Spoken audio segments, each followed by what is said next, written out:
2 Kings 13.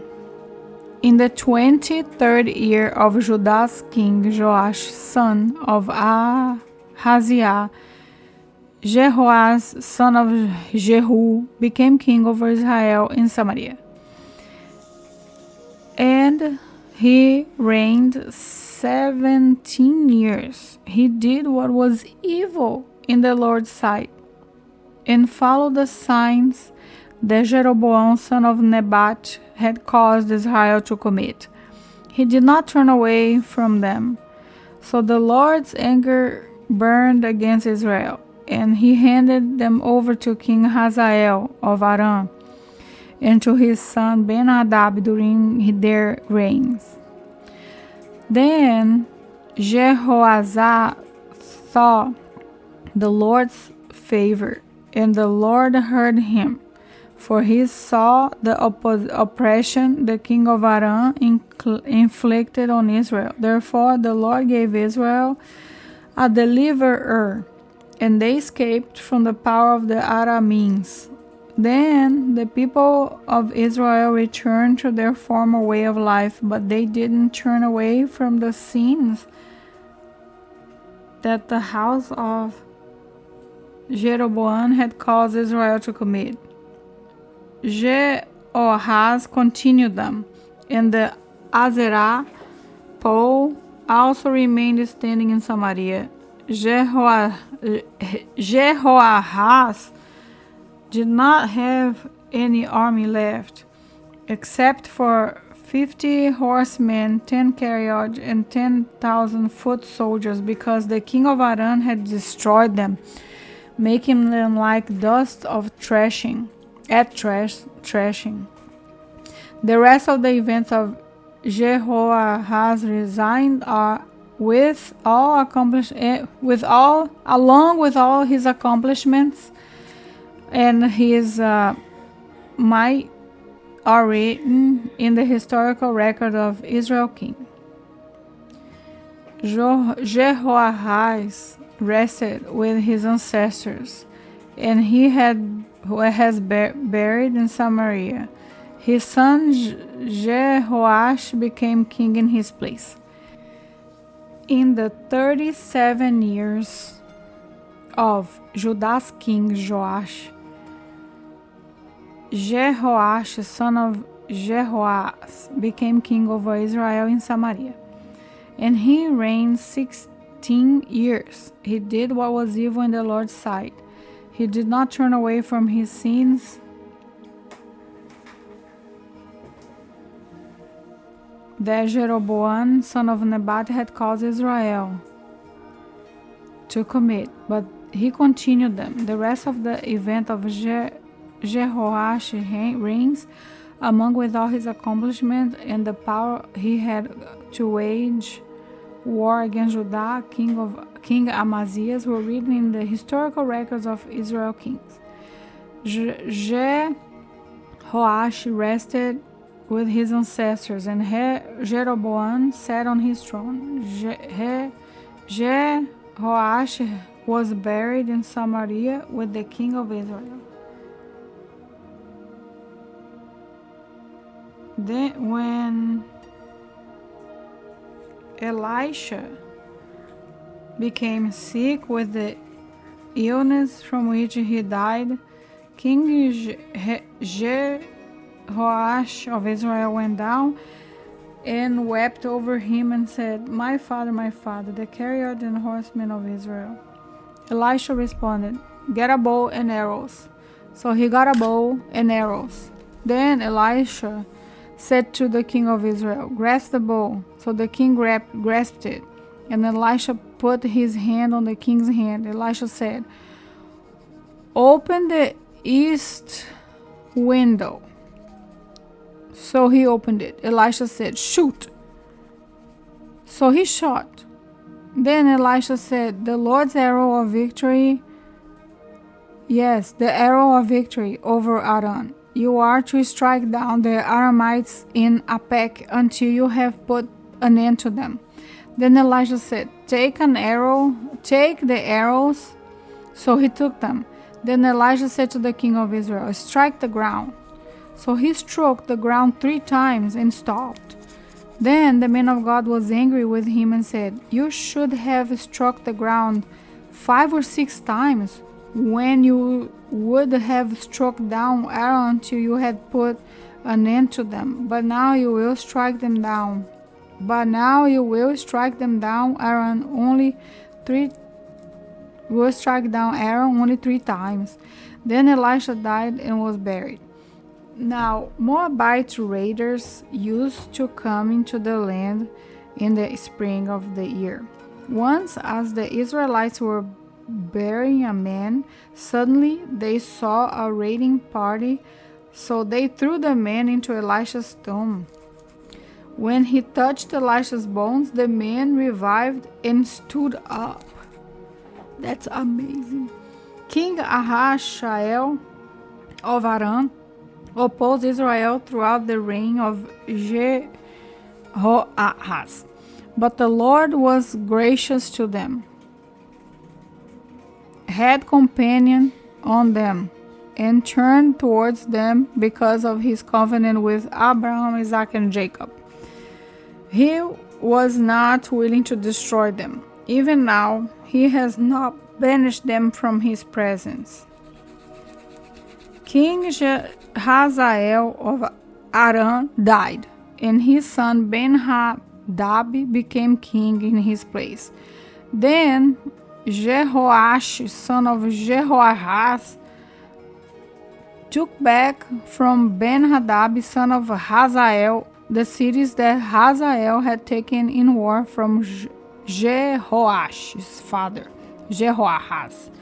Jehoash defeated Ben-Hadad 3 times and recovered the cities of Israel. 2 Kings 14. In the 2nd year of Israel's king Jehoash, son of Jehoahaz, Amaziah, son of Joash, became king of Judah.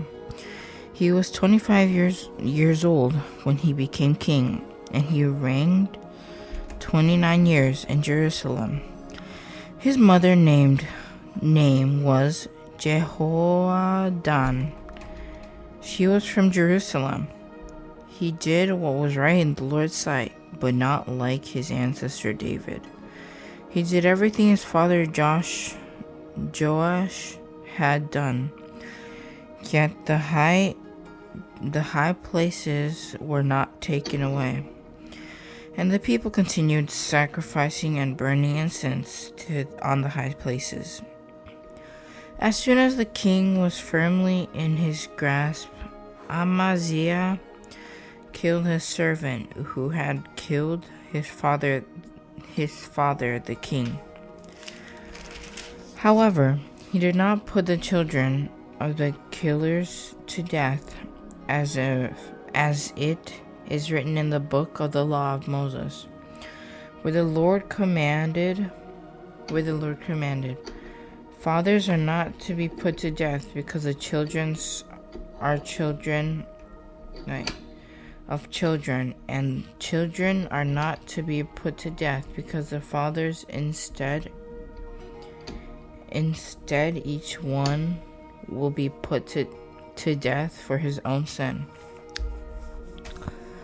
Amaziah killed 10,000 Edomites in Salt Valley. He took Selah in battle and called it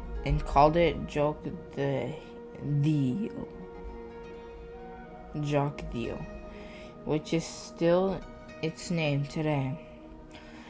Amaziah then sent messengers to Jehoash, son of Jehoahaz, son of Jehu, king of Israel, and challenged him, "Come, let's meet face to face." King Jehoash of Israel sent word to King Amaziah of Judah, saying that the Thessal in Lebanon once sent a message to the cedar in Lebanon, saying, Give your daughter to my son as a wife." Then a wild animal in Lebanon passed by and trampled the thistles. You have indeed defeated Edom, and you have become overconfident. Enjoy your glory and stay at home. Why should you stir up such trouble that you fall? You and Judah with you. But Amaziah would not listen. So King Jehoash of Israel advised he and King Amaziah of Judah met face to face in Beth Shemesh. That belongs to Judah. Judah was routed before Israel, and each man fled to his own tent. King Jehoash of Israel captured Judah's king Amaziah, son of Joash, son of Ahaziah, at Beth Shemesh. Then Jehoash went to Jerusalem and broke down 200 yards of Jerusalem's wall from the Ephraim gate to the corner gate. He took all the gold and silver and all the articles found in the Lord's temple and in the treasuries of the king's palace and some hostages. Then he returned to Samaria. The rest of the event of Jehoash reigned, along with his accomplishment,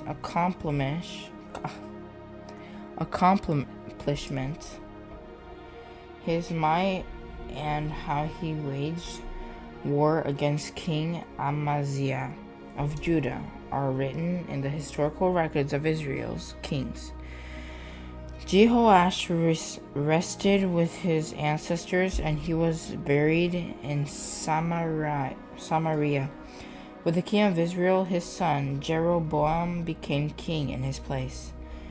Judah's king Amaziah, son of Joash, lived 15 years after the death of Israel's king Jehoash, son of Jehoahaz.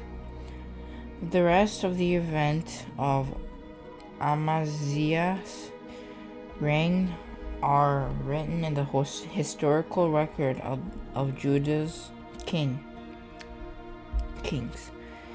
A conspiracy was formed against him in Jerusalem, and he fled to Lachish.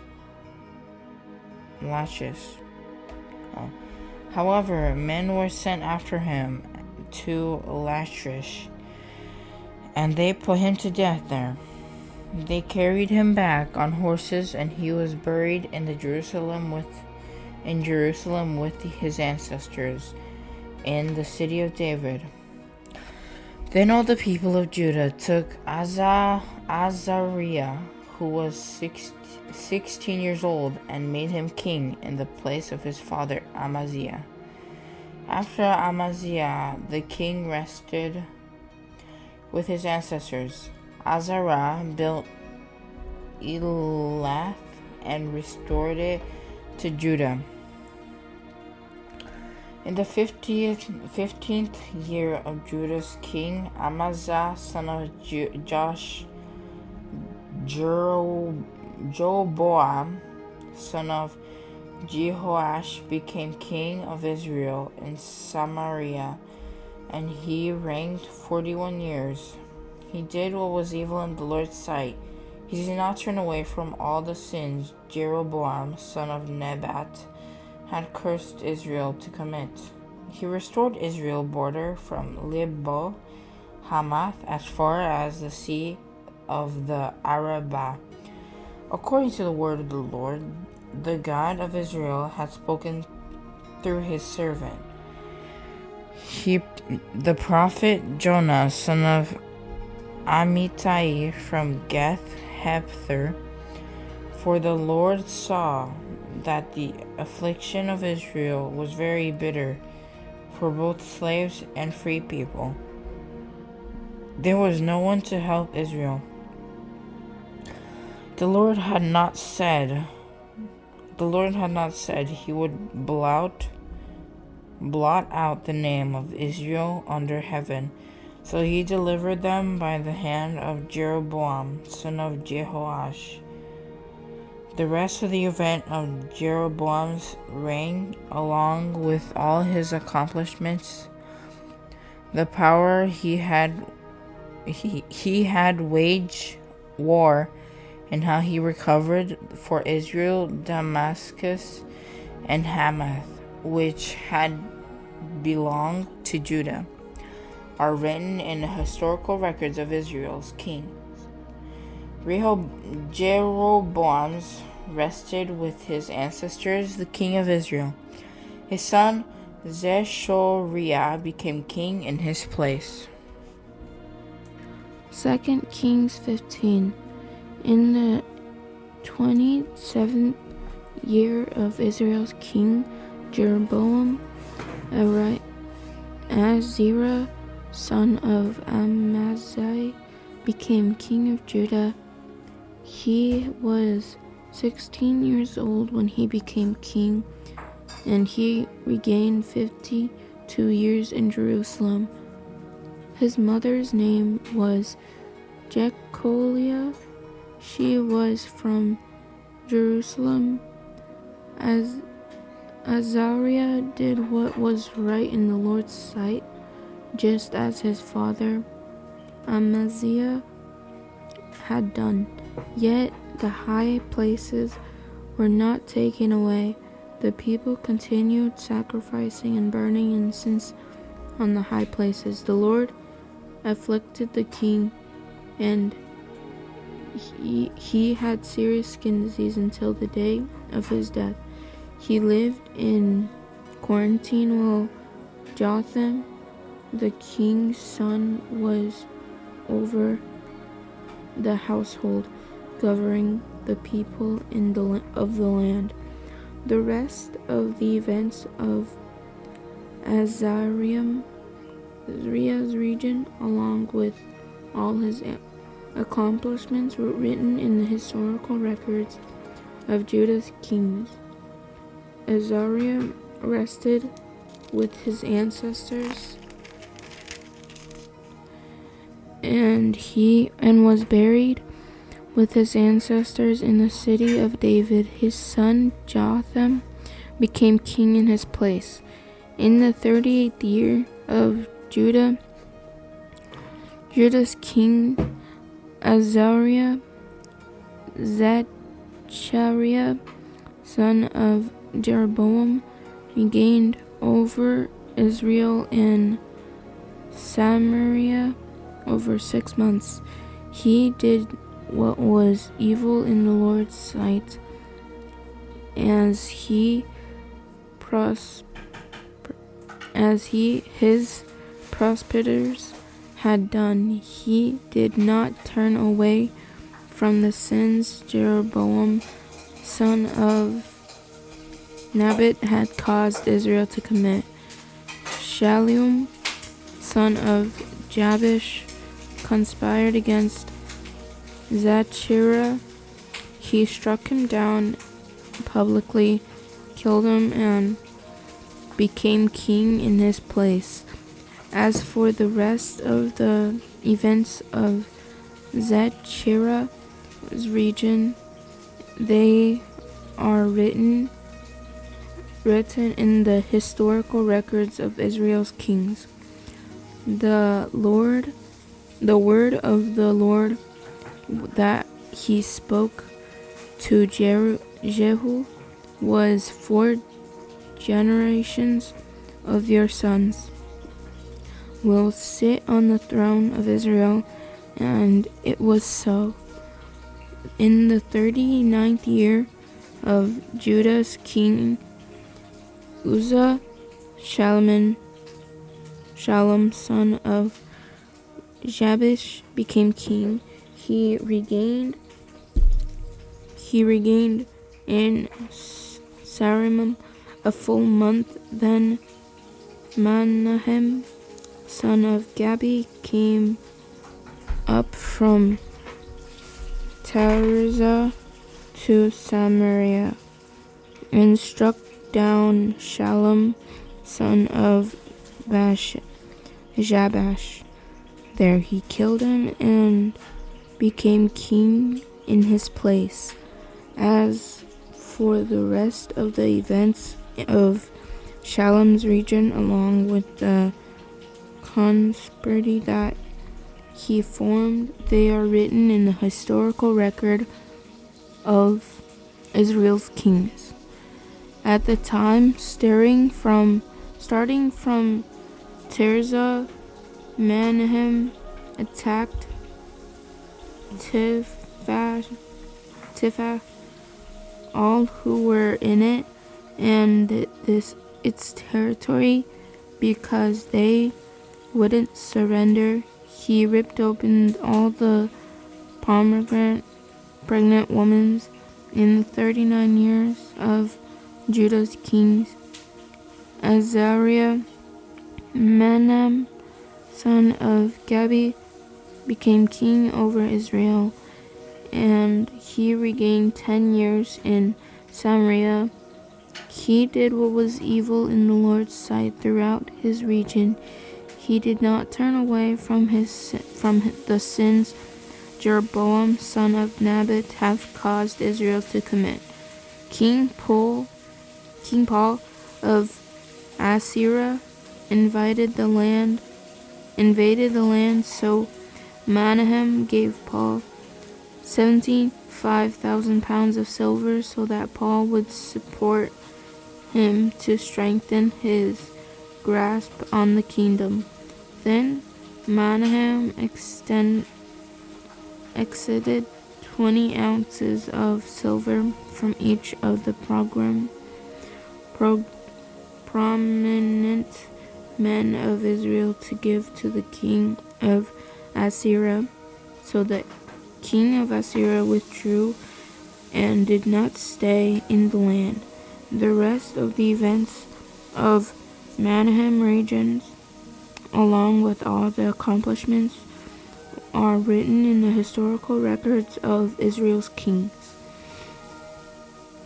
Manahem rested with his ancestors, and his son Pekahiah became king in his place. In the 15th year of Judah's king Azariah,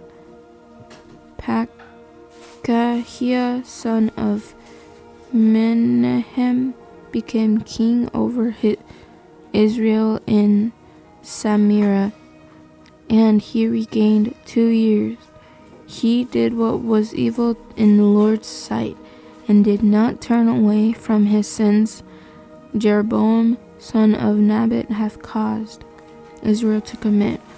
Then his offer, Pekahiah, son of Ramliah, conspired against him and struck him down in Samaria at the citadel of the king's palace with Argob and Ariah. There were 50 Calebite men when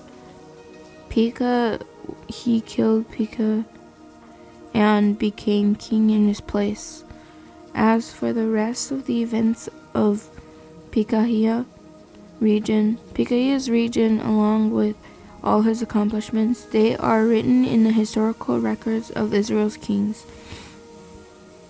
In the 52nd year of Judah's kings,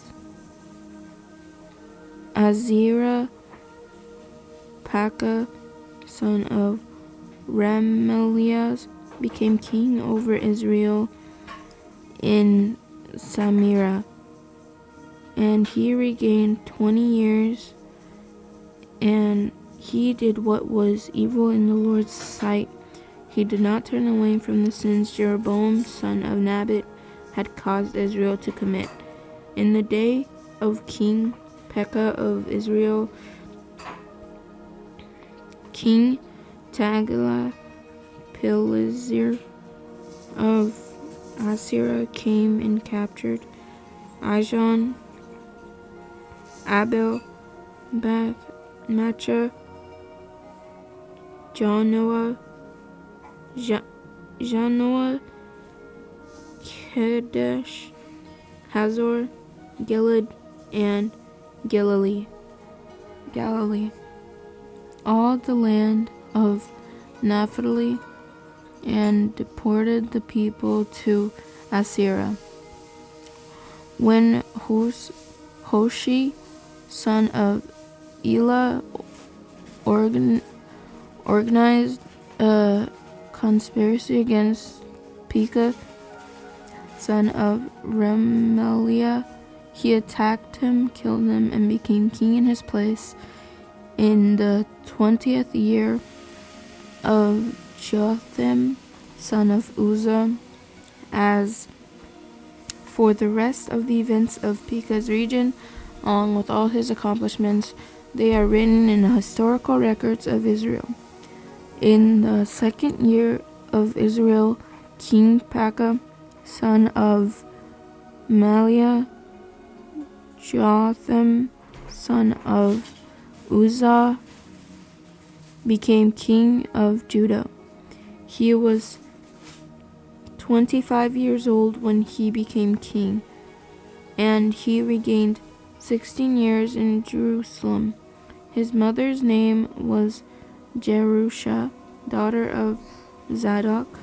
He did what was right in the Lord's sight, just as his father Uzzah had done. Yet the high places were not taken away. The people continued sacrificing and burning incense on the high places. Jotham built an upper gate of the Lord's temple. The rest of the events of Jotham's region, along with all his accomplishments, are written in the historical records of Judah's kings. In those days, the Lord began sending Aram's king Rezin and Pekah, son of Remaliah, against Judah. Jotham rested with his ancestors and was buried with his ancestors in the city of his ancestor David.